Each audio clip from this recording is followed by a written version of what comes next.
अगर कोई ये कहे कि मॉडर्न लीडरशिप या क्राइसिस मैनेजमेंट और सफल स्टार्टअप्स के फेल होने का सबसे गहरा विश्लेषण किसी हार्वर्ड बिजनेस रिव्यू के पन्ने पर नहीं बल्कि 1937 में लिखी गई एक फैंटेसी कहानी में छिपा है, तो शायद किसी को भी यकीन करना मुश्किल लगेगा। हाँ, मतलब पहली बार सुनने में तो ये बिल्कुल अजीब सा लगता है। फैंटेसी और बिजनेस लीडरशिप दोनों बहुत अलग दुनिया है। एग्जैक्टली। लेकिन आज की इस गहन चर्चा में हम बिल्कुल इसी बारे में बात करने वाले हैं। J.R.R. टॉल्किन की मशहूर किताब द हॉबिट सतह पर देखने में एक छोटे से जीव बिल्बो बैगिंस की कहानी लगती है। बिल्कुल, एक ऐसा जीव जो अपने आरामदायक घर से निकलकर ड्रैगन और जादू की खतरनाक दुनिया में जा पहुंचता है। सही कहा। लेकिन अगर गहराई से देखें तो ये सिर्फ एक कहानी नहीं है। आज की हमारी इस डीप डाइव का मिशन यही समझना है कि कैसे ये कहानी असल में कंफर्ट जोन से बाहर निकलने और लीडरशिप के विकास का एक बहुत ही शानदार केस स्टडी है। और इसमें लालच के विनाशकारी मनोविज्ञान को भी बहुत बारीकी से दिखाया गया है। मैं हमेशा मानती हूँ कि ये किताब मैनेजमेंट का एक बहुत बड़ा लेसन है। बिल्कुल। मतलब जरा स्थिति की कल्पना कीजिए। कोई इंसान अपनी डेस्क पर बहुत शांति से काम कर रहा है, सब कुछ सेट है, कोई जोखिम नहीं है, और तभी अचानक उसे एक ऐसे खतरनाक प्रोजेक्ट का लीडर बना दिया जाता है जिसका ना कोई मैनुअल है और ना ही कोई गारंटी। ये स्थिति तो किसी भी इंसान के लिए एक बुरे सपने जैसी हो सकती है। सीरियसली, मतलब कोई क्यों ही ऐसा चाहेगा? क्योंकि मनोवैज्ञानिक दृष्टिकोण से देखा जाए तो इंसानी दिमाग अनिश्चितता से नफरत करता है। हम सब एक पूर्वानुमानित जीवन चाहते हैं जहां हमें पता हो कि कल क्या होने वाला है। एक रूटीन चाहिए सबको। बिल्कुल। और टॉल्किन ने इस इंसानी फितरत को बिल्बो बैगिंस और उसके कंफर्ट जोन के रूप में बहुत ही सटीकता से उकेरा है। वो जो उसकी गुफा है, बैगिंट है, जो उस गुफा में रहता है, समय पर नाश्ता, समय पर चाय, दिनचर्या में कोई बदलाव नहीं। ये सिर्फ एक जगह नहीं है, ये एक माइंडसेट है। एक ऐसा माइंडसेट जहां जोखिम के लिए कोई जगह ही नहीं होती। और यहीं पर कहानी में वो उथल-पुथल मचती है। एक दिन अचानक से महान जादूगर गैंडाल्फ आते हैं और उनके साथ 13 ड्वार्फ्स यानी बोनो की एक पूरी टीम आ धमकती है। और उनका लीडर होता है थॉरिन ओकनशील्ड। राइट। उनका एजेंडा बहुत ही साफ लेकिन बहुत खतरनाक है। उन्हें अपने प्राचीन साम्राज्य लोनली माउंटेन को वापस पाना है, जिस पर एक विशाल आग उगलने वाले ड्रैगन स्मॉग ने कब्जा कर रखा है। एक ऐसा मिशन जिसमें जान जाने का जोखिम सबसे ज्यादा है। हाँ, अब यहाँ तक की बात तो समझ आती है कि एक टीम बन रही है, लेकिन एक बात जो बिल्कुल गले नहीं उतरती वो ये है कि गैंडाल्फ इस मिशन में बिल्बो को एक चोर या बगलर के रूप में शामिल करते हैं। हाँ, ये काफी दिलचस्प फैसला था उनका। मतलब अगर सामने एक ऐसा ड्रैगन है जो सदियों से एक पहाड़ पर कब्जा जमाए बैठा है, तो उसकी चुनौती का सामना करने के लिए किसी योद्धा को चुना जाना चाहिए था ना। जाहिर सी बात है, कोई ताकतवर इंसान ही चाहिए होगा। तो फिर एक डरपोक, घरेलू और छोटे से जीव को क्यों ले जाया जा रहा है? ये रणनीति तो बिल्कुल ऐसी लगती है जैसे किसी हेवीवेट बॉक्सिंग मैच के लिए आप एक सीधे साधे अकाउंटेंट को हायर कर लें। बहुत सही तुलना की आपने। मतलब ये तो शुरू होने से पहले ही एक फ्लॉप आइडिया लगता है ना। ये सवाल पहली नजर में बिल्कुल वाजिब लगता है। तार्किक रूप से अगर हम सोचें तो शारीरिक बल का मुकाबला शारीरिक बल से ही होना चाहिए। एग्जैक्टली। तलवार के सामने तलवार। हाँ, लेकिन यहीं पर गैंडाल्फ की रणनीति एक बहुत ही गहरे सिद्धांत पर काम कर रही थी, जिसे हम बिजनेस या मनोविज्ञान में अनअज्यूमिंग एडवांटेज यानी अगोचर होने का फायदा कह सकते हैं। अनअज्यूमिंग एडवांटेज, थोड़ा इसको आसान शब्दों में समझाइए। देखिए, ड्रैगन स्मॉग को किस चीज की उम्मीद है? उसे उम्मीद है कि कोई बड़ी सेना आएगी, भारी हथियारों से लैस योद्धा आएंगे। हाँ, क्योंकि वो खुद इतना बड़ा खतरा है। बिल्कुल। वो इंसानों की गंध पहचानता है, ड्वार्फ्स के काम करने के तरीके से वाकिफ है। वो उन सभी पारंपरिक खतरों के लिए मानसिक रूप से तैयार बैठा है। लेकिन एक हॉबिट? अच्छा, मतलब हॉबिट तो उसके रडार पर ही नहीं है। एग्जैक्टली। स्मॉग ने अपनी पूरी सदी लंबी जिंदगी में कभी किसी हॉबिट को न तो देखा है और न ही उसकी गंध महसूस की है। अरे वाह! तो इसका मतलब ये हुआ कि बिल्बो का जो साधारणपन है, जिसे हर कोई उसकी कमजोरी मान रहा था, वही असल में गैंडाल्फ का मास्टर स्ट्रोक था। बिल्कुल। वो एक तरह से इनविजिबल था ड्रैगन के लिए। यार, कॉर्पोरेट दुनिया में भी कई बार ठीक ऐसा ही पैटर्न देखने को मिलता है। जो सबसे शांत अंडरडॉग एम्प्लॉय होता है या फिर कोई बहुत छोटी सी स्टार्टअप कंपनी होती है, अक्सर वही सबसे बड़ा इनोवेशन लेकर आती है। हाँ, क्योंकि कोई भी बड़ा कॉम्पिटिटर उन पर नजर ही नहीं रख रहा होता। सही बात है। वे इतनी अनअज्यूमिंग होते हैं कि कोई उन्हें खतरा मानता ही नहीं, और फिर वो मार्केट को डिसरप्ट कर देते हैं। बिल्कुल सही कहा। जब कोई आपसे किसी भी तरह के खतरे की उम्मीद नहीं कर रहा होता, तो वो अपना गार्ड नीचे कर लेता है। ये एक बहुत बड़ा मनोवैज्ञानिक और रणनीतिक फायदा है। लेकिन एक सुरक्षित गुफा में बैठकर रणनीति बनाना तो बहुत आसान है। हाँ, सिद्धांत और असलियत में बहुत फर्क होता है। जब वो बिना किसी तैयारी वाला अकाउंटेंट असल में किसी जानलेवा खतरे के सामने खड़ा होता है, तब क्या होता है ये देखना जरूरी है। और यहीं से कहानी का वो हिस्सा शुरू होता है जहां शारीरिक ताकत नहीं बल्कि मानसिक चपलता की असली परीक्षा होती है। क्योंकि सफर आसान तो था नहीं। बिल्कुल नहीं। ये परीक्षा तब शुरू होती है जब सफर के दौरान ये पूरी टीम गॉब्लिन्स के हमले का शिकार होती है, मारकाट मचती है और उस उथल पुथल में बिल्बो बिछड़ जाता है और वो एक बेहद गहरी अंधेरी गुफा में गिर जाता है, बिल्कुल अकेला। हाँ, और वहां उसे जमीन पर एक जादुई अंगूठी मिलती है जो इंसान को गायब कर सकती है। लेकिन अंगूठी से भी ज्यादा खतरनाक चीज वहां उसका इंतजार कर रही होती है। गोलम। Exactly, golem. एक चालाक खूंखार जीव जो अंधेरे में रहता है और वो सीधा हमला करने के बजाय पहेलियों का एक खेल शुरू करता है। एक तरह का माइंड गेम। हाँ, नियम साफ हैं। अगर बिल्बो हार गया तो गोलम उसे खा जाएगा और अगर जीत गया तो गोलम उसे बाहर का रास्ता दिखाएगा। बहुत ही खतरनाक स्थिति है। और बिल्बो अपनी समझदारी से गोलम को पहेलियों में हरा देता है। फिर वो अंगूठी पहनकर वहां से गायब होकर बच निकलता है। ये कहानी का बहुत बड़ा टर्निंग पॉइंट है। लेकिन एक सेकंड के लिए यहां रुकते हैं। मुझे एक बात खटकती है। बताइए। क्या यहां अंगूठी का मिलना सिर्फ एक तुक्का या किस्मत की बात नहीं थी? मतलब बहुत से लोग तो यही कहेंगे कि बिल्बो ने कोई महान काम नहीं किया, वो तो बस किस्मत वाला था कि उसे एक जादुई टूल मिल गया। हाँ, लोग अक्सर ऐसा ही सोचते हैं। तो इसमें उसके लीडर या बहादुर बनने वाली बात कहां से आ गई? वो तो बस लकी था। ये एक बहुत ही आम गलतफहमी है। लोग सोचते हैं कि अंगूठी ने बिल्बो को बचाया, लेकिन अगर हम इसका गहराई से विश्लेषण करें तो अंगूठी सिर्फ एक माध्यम थी। अच्छा, तो असली चीज क्या थी? असली टर्निंग पॉइंट वो जादुई अंगूठी नहीं थी, बल्कि वो पहेलियों का खेल था। इसे मनोविज्ञान में हम कॉग्निटिव फ्लेक्सिबिलिटी का परीक्षण कह सकते हैं। जरा बिल्बो के नजरिए से समझाइए। देखिए, बिल्बो घर से निकलने के बाद से ही इम्पोस्टर सिंड्रोम का शिकार था। हाँ, उसे लग रहा था कि वो गलत जगह आ गया है। बिल्कुल। उसे हर पल ये महसूस कराया जा रहा था कि वो एक बोझ है, ड्वार्फ्स के किसी काम का नहीं है। लेकिन जब वो उस अंधेरी गुफा में मौत के सामने खड़ा था, तब वहां न तो गैंडाल्फ उसकी मदद के लिए थे और ना ही थॉरिन की तलवार। वहां कोई सपोर्ट सिस्टम नहीं था। सिर्फ और सिर्फ उसका अपना दिमाग था। गोलम के साथ खेला गया वो पहेलियों का खेल महज कोई टाइम पास नहीं था, वो हाई स्टेक्स मेंटल वॉरफेयर था, यानी उच्च स्तर का मानसिक युद्ध। ओहो, ये एक बहुत ही दिलचस्प नजरिया है। मतलब उस अंधेरे में जब उसकी कोई भी शारीरिक ताकत काम नहीं आ सकती थी, तब उसने अपने दिमाग का इस्तेमाल किया। हाँ, और जब वो गोलम को उसी के खेल में हरा देता है, तो वो जीत सिर्फ एक जीव पर नहीं थी, बल्कि अपने खुद के डर पर थी। कमाल की बात है। वो एक तरह से खुद को साबित कर रहा था कि वो सरवाइव कर सकता है। ठीक कहा आपने। वो जीत बिल्बो के दिमाग में एक बहुत बड़ा न्यूरोलॉजिकल और मनोवैज्ञानिक शिफ्ट लेके आती है। जो इंसान खुद को बेकार समझ रहा था, उसे अचानक ये एहसास होता है कि संकट के समय उसका शांत दिमाग और उसकी बुद्धि ही उसका सबसे बड़ा हथियार है। अंगूठी ने तो बस छिपने में मदद की, राइट? एग्जैक्टली। बाहर निकलने का आत्मविश्वास उसे अपनी मानसिक जीत से मिला।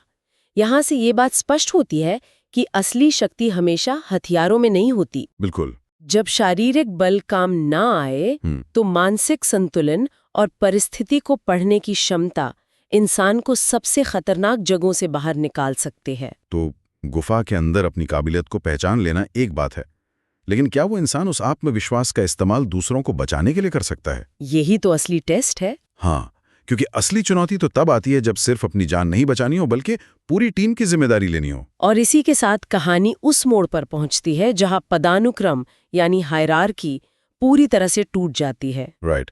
सफर आगे बढ़ता है और टीम एक बेहद भयानक जंगल मिर्कवुड में प्रवेश करती है। वहां विशालकाय मकड़ियां थॉरिन समेत सभी ड्वार्फ्स को बंदी बना लेती हैं। उन्हें जालों में लपेट दिया जाता है, बिल्कुल बेबस। अब बिल्बो के पास एक मौका था। वो अंगूठी पहनता, गायब होता और चुपचाप वहां से निकल जाता, अपनी जान बचाकर। जो कि कोई भी आम इंसान उस डर के माहौल में करता। बिल्कुल। लेकिन वो ऐसा नहीं करता। वो अपनी छोटी सी तलवार, जिसे उसने स्टिंग नाम दिया है, और गायब होने वाली अंगूठी का रणनीतिक इस्तेमाल करता है। एक प्रॉपर स्ट्रैटेजी बनाता है। हाँ, वो मकड़ियों का ध्यान भटकाता है, उनसे लड़ता है और अकेले ही पूरी टीम को आजाद कराता है। इस एक घटना के बाद जो ड्वार्फ्स उसे अब तक एक फालतू सदस्य मान रहे थे, उनका नजरिया पूरी तरह बदल जाता है। वो अचानक से टीम का रक्षक बन जाता है। और यहाँ मुझे एक चीज बहुत स्ट्राइक करती है। थोरिन ओकनशील्ड उस समूह का आधिकारिक लीडर था, उसका रुतबा था, लेकिन संकट के उस चरम क्षण में वो कुछ नहीं कर पाया। वो भी बंदी बन गया था। हाँ, और कमान एक ऐसे जूनियर सदस्य ने संभाली जिससे किसी को कोई उम्मीद ही नहीं थी। संगठनात्मक व्यवहार या ऑर्गेनाइजेशनल बिहेवियर के क्षेत्र में इसे इमर्जेंट लीडरशिप या उभरता हुआ नेतृत्व कहा जाता है। इमर्जेंट लीडरशिप मतलब जो अचानक उभर कर आए। हाँ, दुनिया में दो तरह के लीडर होते हैं। एक होते हैं पोजिशनल लीडर, जिनके पास टाइटल या पद होता है, जैसे थोरिन, और दूसरे होते हैं इमर्जेंट लीडर, जो किसी संकट के समय अपनी क्षमता से आगे आते हैं। तो मकड़ियों के हमले के वक्त वो टाइटल किसी काम का नहीं था? बिल्कुल नहीं। जब भारी संकट की स्थिति आती है तो सारा पदानुक्रम और फॉर्मल स्ट्रक्चर ढह जाता है। उस समय टीम उसी इंसान की तरफ देखती है जिसके पास उस स्थिति से निपटने का समाधान होता है। और बिल्बो के पास उस समय समाधान था। हाँ, उसने स्थिति को समझा, अपने संसाधनों यानी अंगूठी और तलवार का सही संयोजन किया और एक्शन लिया। तो इसका सीधा सा अर्थ ये हुआ कि लीडरशिप कोई ऐसा बैज नहीं है जिसे कोई भी अपनी कमीज पर लगा ले। ये तो एक्शन से साबित होती है। Exactly. Leadership is an action, not a position. लेकिन मेरा एक सवाल है, क्या ये क्षमता बिल्बो के अंदर हमेशा से थी या अचानक आ गई? वो क्षमता हमेशा से वहीं थी, लेकिन वो उसके कंफर्ट जोन की मोटी परत के नीचे दबी हुई थी। मतलब अगर वो घर से नहीं निकलता तो? अगर वो इंसान हमेशा बैग एंड में बैठकर सिर्फ चाय पीता रहता तो उसके अंदर का वो साहसी लीडर कभी बाहर ही नहीं आ पाता। बाहरी दबाव और जानलेवा परिस्थितियों ने उस क्षमता को सतह पर लाने के लिए एक उत्प्रेरक यानी कैटलिस्ट का काम किया। ये बहुत ही पावरफुल थॉट है। इससे ये सबक मिलता है कि कोई भी व्यक्ति अपनी असली ताकत का अंदाजा तब तक नहीं लगा सकता जब तक उसे ऐसे हालात में न धकेला जाए जहां उसके पास लड़ने के अलावा कोई और विकल्प न बचे। ये वाकई बहुत ही प्रेरणादायक है। कैसे टीम के सबसे कमजोर कड़ी अचानक सबसे मजबूत बन जाती है। लेकिन मकड़ियों और गॉब्लिन्स जैसे शारीरिक खतरों से तो निपटा जा सकता है क्योंकि वे सामने दिखाई देते हैं। हाँ, वो फिजिकल थ्रेट्स है। लेकिन इंसान की असली और सबसे खतरनाक परीक्षा तब शुरू होती है जब उसका सामना अपने ही भीतर के राक्षसों से होता है। आप लालच की बात कर रहे हैं, राइट? बिल्कुल। कहानी का अगला हिस्सा इसी मनोवैज्ञानिक युद्ध के इर्द गिर्द घूमता है। लालच और संपत्ति का नशा। तमाम मुश्किलों के बाद आखिरकार यह समूह लोनली माउंटेन पहुंच ही जाता है, जहां वो ड्रैगन बैठा है। हाँ, बिल्बो ड्रैगन स्मॉग के खजाने वाले कमरे में चुपके से जाता है और वहां से एक बेहद कीमती और चमचमाता हुआ हीरा अर्कन स्टोन चुरा लेता है। और स्मॉग को भनक लग जाती है। और जब स्मॉग को पता चलता है कि किसी ने उसके खजाने में सेंध लगाई है तो वो लिटरली पागल हो जाता है। उसका गुस्सा पास के ही इंसानों के शहर लेक टाउन पर फूटता है और वो पूरे शहर को आग के हवाले कर देता है। बहुत तबाही मचती है वहां। तबाही मचाती है। लेकिन उसी शहर का एक तीरंदाज जिसका नाम बार्ड है, वो ड्रैगन की त्वचा में एक कमजोर हिस्सा देख लेता है और एक सटीक तीर मारकर उस विशाल ड्रैगन को हमेशा के लिए खत्म कर देता है। Mission accomplished. ड्रैगन मर गया। हाँ, ड्रैगन मर गया। लेकिन क्या यहां सब कुछ ठीक हो जाता है? बिल्कुल नहीं, बल्कि यहां से तो असली प्रॉब्लम शुरू होती है। एग्जैक्टली। ड्रैगन के मरते ही एक नई बीमारी जन्म लेती है।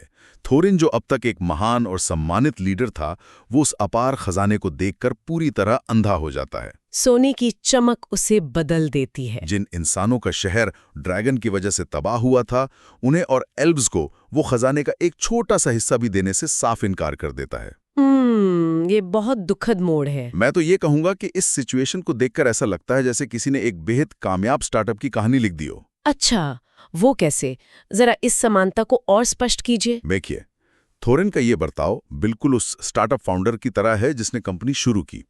जब कंपनी संघर्ष कर रही थी, जब बुरे दिन थे, तो उसकी टीम ने, इन्वेस्टर्स ने और दूसरे लोगों ने उस पर भरोसा किया और उसका साथ दिया। हाँ, शुरुआती दिनों का स्ट्रगल। लेकिन जैसे ही कंपनी यूनिकॉर्न बन गई, जैसे ही बाजार में उसकी वैल्यू करोड़ों की हो गई, वो फाउंडर अचानक से बदल जाता है। वो सारा प्रॉफिट खुद रखना चाहता है। एग्जैक्टली। सफलता का नशा उस पर ऐसा चढ़ता है कि वो उन सभी लोगों को भूल जाता है जिन्होंने उस मंजिल तक पहुंचने में उसकी मदद की थी।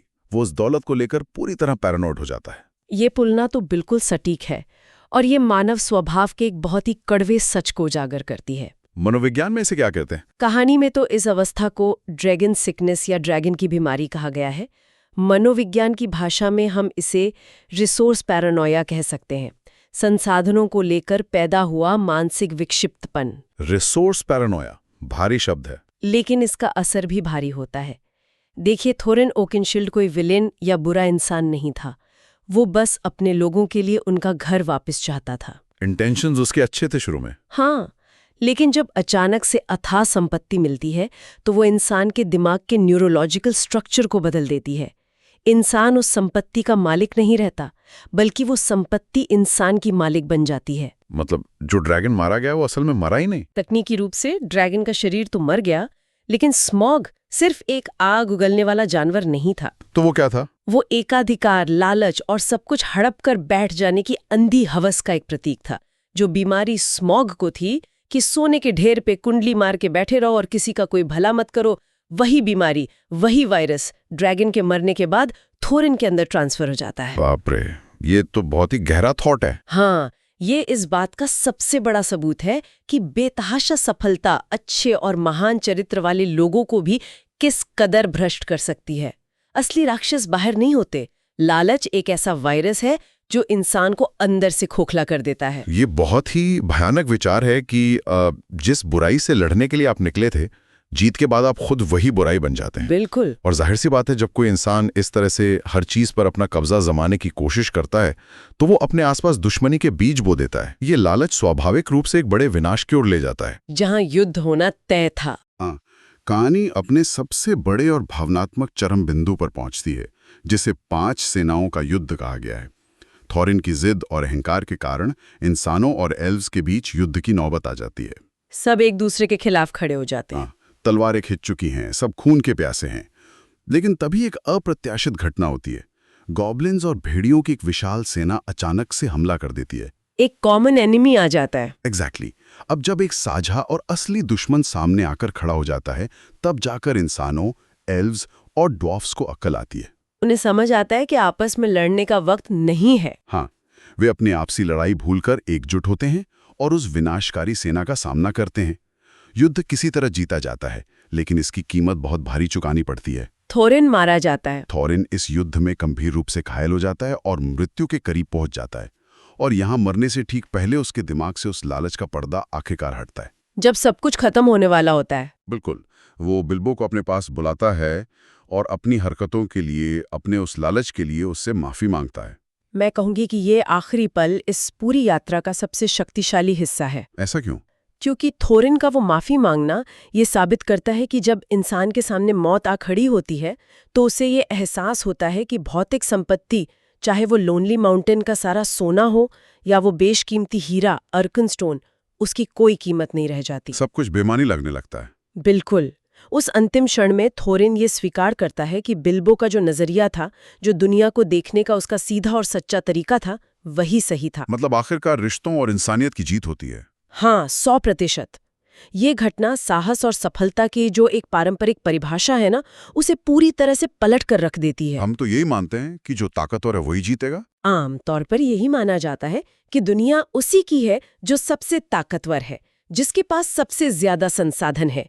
लेकिन यहाँ ये स्पष्ट होता है कि साहस का पैमाना कोई शारीरिक कद, बाहुबल या बैंक बैलेंस नहीं है। तो फिर असली पैमाना क्या है? साहस का असली पैमाना इंसान का दिल है। थोरिन जैसा शक्तिशाली और महान लीडर लालच के सामने घुटने टेक देता है, लेकिन बिल्बो जैसा एक छोटा साधारण इंसान अपनी ईमानदारी और वफादारी पर आखिर तक कायम रहता है। ये बात सच में दिल को छू जाती है। ये इस बात का प्रमाण है कि दुनिया कितनी भी जटिल और डरावनी क्यों ना हो, एक छोटे से इंसान के सही फैसले भी इतिहास की दिशा बदल सकते हैं। और इस भारी उथल पुथल के बाद आखिरकार बिल्बो अपने हिस्से का थोड़ा सा खजाना लेता है और वापस अपनी उसी पुरानी गुफा बैग एंड की ओर लौट जाता है, अपने उसी पुराने कंफर्ट जोन में। हाँ, लेकिन मेरा सवाल ये है कि जो बिल्बो वापस लौटा है, क्या वो वही बिल्बो है जो घर से निकला था?